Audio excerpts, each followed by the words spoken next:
Much love and appreciation to those of you who have been with me for the 2 year period plus that I've been doing this. Thank you for showing your love and support to the channel. And to anybody else who is brand new to the platform and you would like to support the channel, also, you can do it by way of Patreon, Anchor, the clothing store, and also the shoe shop that is listed in the comment description below. And again, thank you to any and all of you guys who have been here to support this channel during the 2+ year period. I wouldn't be able to do what I do every single day without you.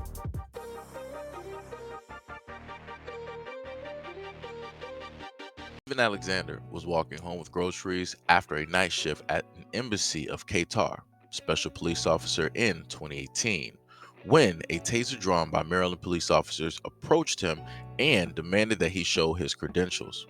When Alexander refused, the officer pointed his firearm at him and demanded that he get on the ground. Once he was on the ground, the officer pepper sprayed Alexander before putting him in handcuffs. As a result, Alexander lost his job, had to fight criminal charges, and suffered years of emotional distress. He is suing Maryland National Capital Park and Planning Commission police and the police officer for violating his rights for excessive force. Alexander's attorney stated that he is now suffering from post-traumatic stress from what his client refers to as a life or death scenario. Quote, "This incident really just changes the course for Stephen's entire life. He has a very hard time trying to talk about how the officers really almost took his life, even though it was a few years ago now. He remembers it clear as day when he talks to you about it just like it happened yesterday." Police officer Mel Proctor stated that he saw Alexander walking through a parking lot in the park with a hat that read Special Police. Proctor accused Alexander, who told Proctor that he had no reason to stop him and continued walking. Quote, "The subject continued to refuse my commands to stop even after I told him that he is now being detained for investigation." Proctor then asked for his credentials. The officer stated that he pulled out his taser because Alexander was wearing a ballistic vest and, quote, "something around his waist with pouches." He drew his weapon because he noticed that Alexander had a weapon holster on his hip protruding from under his coat. Alexander's lawyer stated that Alexander begged for his life. The officer put his weapon back in his holster and he sprayed Alexander in the eyes because he started to unzip his coat after Proctor told him not to. He did not have his body-worn camera on during this interaction. Alexander's attorney stated that he was wearing his work uniform, which includes body armor and a badge that reads Special Police Officer. While Alexander was dealing with the effects of the pepper spray, Proctor slammed him to the ground by the hood of his coat, put his knee in the man's back, handcuffed him, and sprayed him in the face again. After restraining Alexander, the lawsuit states that Proctor found Alexander's valid work identification card and badge proving his status as a special officer at Washington, D.C. Embassy. He saw Alexander's badge hanging from his neck and the police insignia on his shirt.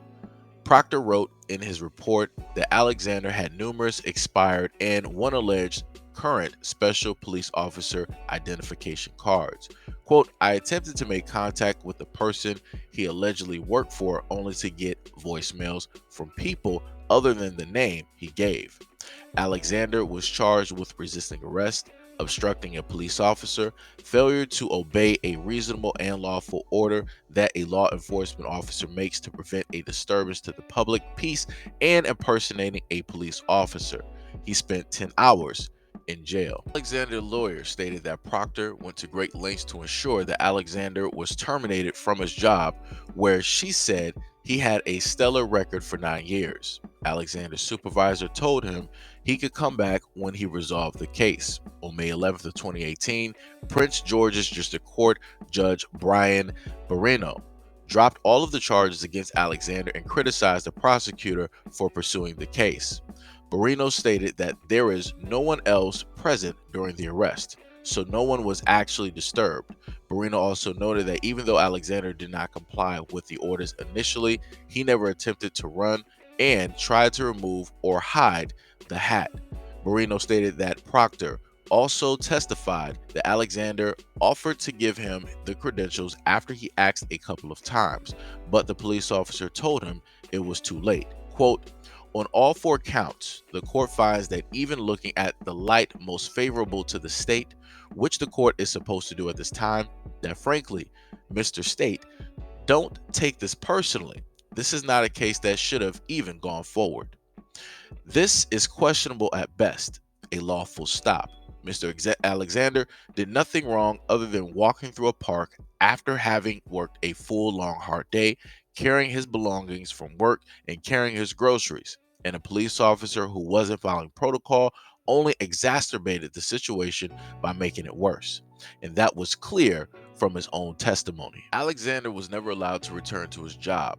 The Qatar embassy did not respond for requests for comment. Alexander wished that the incident never happened. He was afraid to go public with the story out of fear that it may traumatize his family. In his lawsuit, he is seeking monetary damages. A jury must decide how much Alexander will be awarded. The state allowed Alexander to get up to $400,000 in damages from a police officer. Lawmakers increased the cap to $600,000 starting in October of 2021, but Alexander filed his case before the threshold was raised. A spokesperson for MNCPPC, Police Prince George's Division, Lakeisha Robinson, stated that the agency would not comment on pending litigation. Records show that Proctor received a Commendable Service Award back in 2020. Alexander's attorney, Jay Holland, stated that the case is an example of the lack of accountability and broken culture in policing that would allow an officer to attack a citizen who is going along in his everyday life. The legal team hopes that Alexander's case and other cases like it will provoke institutional changes in all police departments. It was also stated that the NCPPC police is also at the center of another lawsuit that provides an inside look at the culture of the department. In the suit, it states that police officers details incidences of racism and humiliation that he was handed down by his superiors, who also discussed inciting race wars and harming people who believe in BLM. Quote, you don't leave that at the door when you go out into the field. These are police officers that are coming into contact with us as citizens and that are coming into contact with Mr. Alexander. I think it kind of ties back to the type of environment that they are in and the sort of what is not only tolerated but encouraged by police. People wonder why it is that people state the things that they state when it deals with law enforcement. This is why. This is why Black people always have issues. You can clear-cut see in this image that the brother has his holster, his belt. He has 2 different badges, right? He has his vest on, and he also has the coat, right? And this is in broad daylight. As you can see, this is a picture, right, of the brother. You can clearly see that there is dirt on both of his knees here and directly on his right, on the right side of the screen, right? You can clearly see exactly what it is. And the reason that you can't see his hands, why, is due to the fact that he is handcuffed. The reason why you can't clearly see his eyes, why? Because he was pepper sprayed, right? Multiple times. Like I said before, this is out and out ridiculous that this even took place. But like I said, this is what happens when you're Black.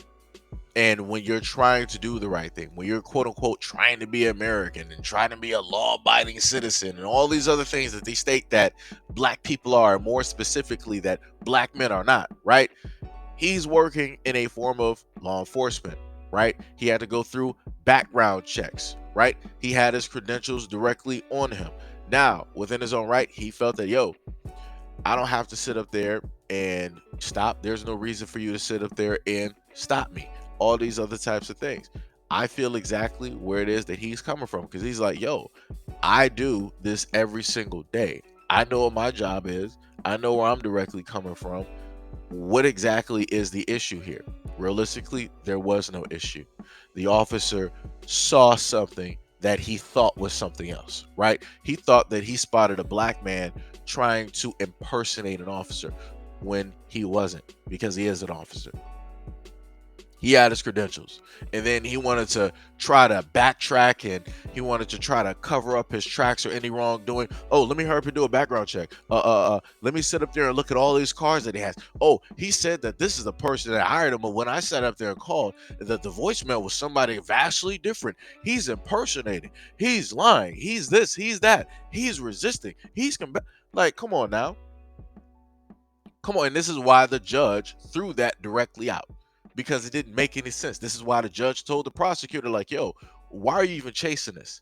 There's nothing here to even chase. Even if you want to go on the little aspect of, okay, well, he didn't sit up there and go with the question. He didn't sit up there and give the identification when asked, right?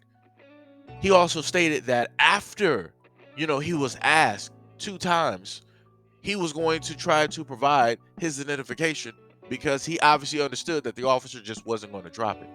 But then the officer replied, oh no, it's too late, right?